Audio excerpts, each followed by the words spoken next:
Case का नाम है Bigari Ravi Kumar versus state of Telangana high court. Case के अंतर्गत एक पर्सन है जिनके ऊपर 10 साल की बच्ची के साथ में रेप करने का एलिगेशन लगाया गया, चार्ज लगाया गया।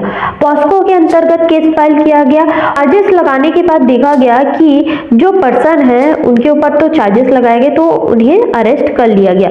बट जब इसकी इन्वेस्टिगेशन की गई, इंक्वायरी की गई, तो पता चला कि बच्चे के साथ में रेप हुआ ही नहीं है, क्योंकि मेडिकल चेकअप में जब मेडिकल एग्जामिनेशन होता है तो उस जगह पर देखा जाता है कि जब बच्चे के साथ रेप हुआ है तो एलिगेशन में लगाया गया कि रेप हुआ है, उनका ब्लड निकला है, मतलब उनके साथ में बॉडी में मार्क्स आए हैं और बहुत तरीके से गलत तरीके से ट्रीट किया गया है बच्चे को, जिसके कारण उनका जो लाइफ है वो खराब हो जा रहा है।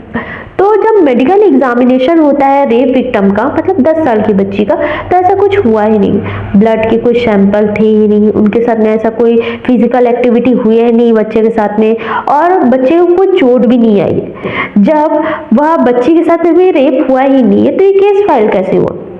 तब बच्ची से पता किया गया और बच्ची द्वारा पता चला कि माता पिता द्वारा झूठा केस फाइल किया गया। वह बच्चे द्वारा उस पर्सन को फंसाना चाहते थे। यस, उस बच्चे के साथ में वह मिले थे मॉर्निंग को, बट उस बच्चे को वह चेतावनी दे रहे थे कि बच्चा चलो आप जाओ, क्योंकि रोड में बहुत भीड़ है, आप चले जाओ अपने घर में जाओ, क्योंकि घर में आप सेफ रहोगे।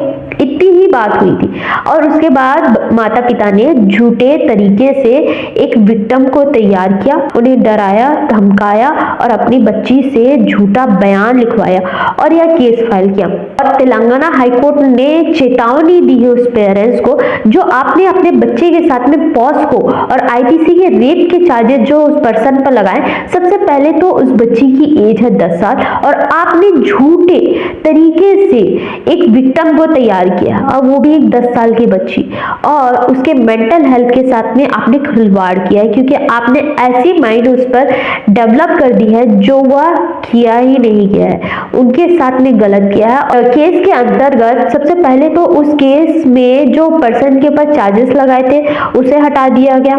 सेकंड, इस केस को क्वॉश किया गया।